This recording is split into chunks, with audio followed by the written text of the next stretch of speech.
Report आप कह लें, ये खबर इस वक्त चल रही है ब्लूमबर्ग में, निकी एशिया में और कई जगहों पर पब्लिश हो रही है, जिसमें कहा यह जा रहा है कि Russia and Iran eye trade route with India to bypass sanction.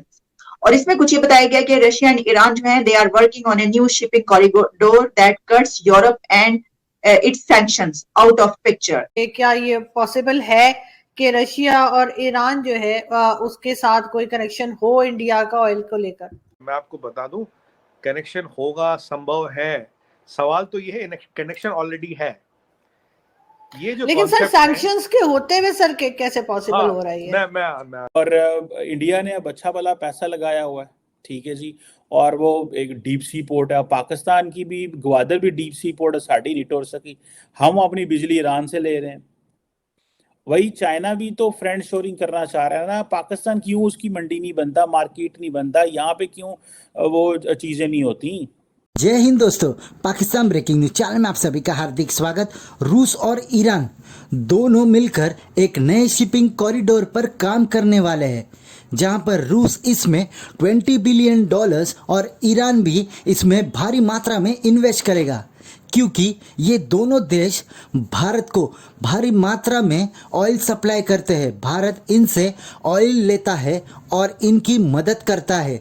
जैसे कि पूरी दुनिया ने, बल्कि अमेरिका ने इनके ऊपर सैंक्शंस लगाए हैं और बहुत सारे देश इनके साथ कारोबार करने से डरते हैं। और यही कारण है कि भारत इनडायरेक्टली इन दोनों देशों को सैंक्शन से बचा रहा है, इनके साथ ट्रेड कर कर। बात करें तो इन दोनों देशों को बहुत सारी अड़चनें आती है भारत को ऑयल सप्लाई करने के लिए, जहां पर बहुत सारे देश इनको अपने वाटर्स का एक्सेस नहीं देते। और यही कारण है कि दोनों देशों को बहुत ही लंबा रूट लेना पड़ता है भारत को ऑयल देने के लिए। और यही कारण है कि ये दोनों देशों ने मिलकर ये निर्णय लिया कि वो एक नया खुद का कॉरिडोर बनाएंगे, जिसमें वो आसानी से भारत को ऑयल सप्लाई कर सके। जहां पर अब पाकिस्तान इसमें बीच में ही फंस गया है, क्योंकि पाकिस्तान और चाइना मिलकर सीपैक बना रहे थे, जहां पर पूरी दुनिया इससे ट्रेड करने वाली थी। पर पाकिस्तान और चाइना दोनों भी इसमें, ये दोनों देशों को मदद करने के लिए तैयार नहीं है। और यही कारण था कि अब ये दोनों देशों ने अपना ही कॉरिडोर बनाने का निर्णय लिया। तो क्या ऐसे करके पाकिस्तान का सीपैक पूरी तरह बंद हो जाएगा? पहले से ही सीपैक की हालत कोई अच्छी भी नहीं है। ऐसे ही वीडियो को अंतिम तक देखते रहिए, लाइक कीजिए, शेयर कीजिए और सब्सक्राइब कीजिए हमारे चैनल को, और बेल आइकन दबाना बिल्कुल भी ना भूलें। और आपकी जो भी राय हो उसे कमेंट बॉक्स में जरूर दें। धन्यवाद। देखिए, वो कह रहे हैं कि Iran and Russia are spending $20 billion to create.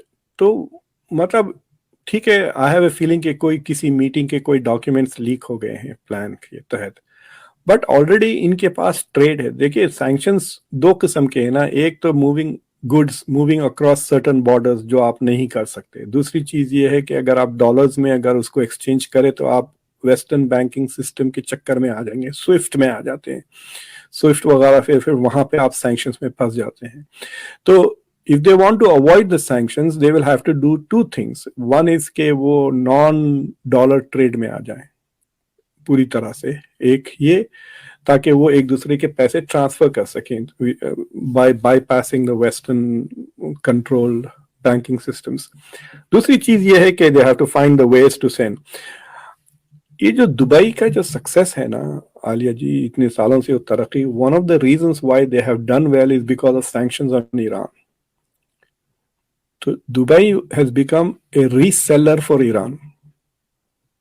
वो ईरान से चीजें खरीदते हैं और वो बेचते हैं, तो ईरान के सैंक्शंस को अवॉइड करने में दुबई का काफी हाथ है। यूएस ट्राई करते रहता टू फाइंड आउट कौन सी कंपनीज आर इंपोर्टिंग, कौन सी कंपनीज आर एक्सपोर्टिंग वगैरह। So already there is a track record of how to avoid these sanctions. लेकिन मुझे ये समझ में नहीं आ रहा कि अगर आप बेल्ट एंड रोड इनिशिएटिव का नक्शा देखें तो China is already building a land route all the way from Shanghai to Germany तक, which will go through central Asia वगैरह। तो व्हाई कैन दे जॉइन? मतलब ईरान और रशिया अपनी रोड के बाजू रोड बना रहे हैं। लाइक मुझे समझ में नहीं आया इसकी लॉजिक। क्योंकि जो चाइना का जो ट्रांसपोर्ट होगा they are not impacted by sanctions, Western sanctions. In fact, Japan के Shanghai, if they export from Tokyo to Shanghai by ship, फिर वहां से they can take the land route to Germany, East Europe को पहुंच सकते हैं. तो मेरे ख्याल से ये कह रहे हैं कि जैसा कि एक लीगल राउट है और एक स्मगलर्स की राउट पैदा कर रहे हैं. Otherwise, they would have gone with BRI. China is probably saying, no, I don't want to get involved. India ने अब अच्छा भला पैसा लगाया हुआ है, ठीक है जी, और वो एक डीप सी पोर्ट है. पाकिस्तान की भी ग्वादर भी डीप सी पोर्ट है, साड़ी नहीं टोर सकी. हम अपनी बिजली ईरान से ले रहे हैं. वही चाइना भी तो फ्रेंड शोरिंग करना चाह रहा है ना. पाकिस्तान क्यों उसकी मंडी नहीं बनता, मार्केट नहीं बनता, यहाँ पे क्यों वो चीजें नहीं होती. और पीछे दिनों तो हम बातें सुन रहे थे जनाब के जो है वो ईरान की जो चाबार पोर्ट है उसके ऊपर वो पूरा ऑपरेशनलाइज हो जाएगी. इंडिया इसका जो चाबार पोर्ट है उसको काफ़ी हद तक फंड कर रहा था, if I am not wrong. तो कोई अच्छी वाली अमाउंट थी जो इंडिया दे रहा था, ठीक है जी. तो अब ये जो चीज़ें हैं इससे आगे हमने कैसे क्या देखना है, क्या हमने इसी तरह ही बातें करते रहना. उधर India already international north south transport corridor जो कि 7200 किलोमीटर लंबा है, जिसपे शिप, रेल एंड रोड तीनों जो चीज़ें हैं वो इन्वॉल्व हैं, जिसमें India, Iran, Azerbaijan, Russia, central Asia और कुछ यूरोपियन मुल्क जो ना क्या इन्होंने भी साइड पे करो, ठीक है जी, इनको भी साइड पे करो. क्योंकि वो कह रहे हैं ये इंटरनेशनल नॉर्थ साउथ, क्योंकि ये जो इंटरनेशनल नॉर्थ साउथ कॉरिडोर है इसकी बेसिकली ये चलता जो है वो ऊपर से है, क्या नाम है उसका, सेंट पीटर्सबर्ग से चलता है रशिया से, और फिर ये आता था इधर मुंबई वगैरह पहुंचता था. अब ये जो चीज़ है जो है वो हमने क्या की है, हमने बड़ी खूबसूरती से इंडिया को कनेक्ट नहीं होने दिया सेंट्रल एशिया से, ईरान से, रशिया से. ये थी हमारी बहादुरी ये थी कि किस तरह ये कनेक्ट ना करे, वरना इंडिया की जो ना रोजगार चल जाएगा, उत्थे इंडस्ट्रियां लग जाएंगी, इंडिया के पास एनर्जी आ जाएगी, इंडिया के पास ये आ जाएगा. आज देखें एक वक्त होता कि क्या पाकिस्तान की लिवरेज होती है इंडिया के ऊपर कि जी उनकी सारी ट्रेड, उनका जो सारा जो एनर्जी है वो पाकिस्तान के रास्ते से गुजर रही होती. और आज ये है कि वो एक इंडिपेंडेंट चीज़ें जो हैं वो ऑपरेशंस डेवलप कर रहे हैं और वो कर रहे हैं, और असी जनाब इन्हें मुँह चौक के एक ही होया साढ़े नाल की नहीं होया. सैंक्शंस ने क्या किया है? सैंक्शंस ने रशिया को आइसोलेट किया है, सैंक्शंस ने ईरान को आइसोलेट किया है. सैंक्शंस का कुछ हल्का फुल्का असर इंडियन बिजनेसेस पे भी आ रहा है, क्योंकि हमारी डिपेंडेंस जो वहां पे थी कुछ सेल्स पे, कुछ स्पेयर्स पे, कुछ वही ना कोई चीज वो कहीं ना कहीं जाके हिट हो रही है. ये मानने की बात है. अब इंडिया ने एक कॉन्सेप्ट लाया था 2002 में जिसकी फाउंडेशन रखी थी, जो फिर मोदी जी के आने के बाद ये फिर ठंडे बस्ते में पड़ गया था. जब मोदी जी आए थे एज यूजुअल काफी चीजें हुई ठंडे बस्ते में थी. INSSTC है, international north south transport corridor. ये 7200 किलोमीटर का कॉरिडोर है. बॉम्बे से शुरू होगा और सीधा रशिया ईरान होते हुए जाएगा ये बाकू.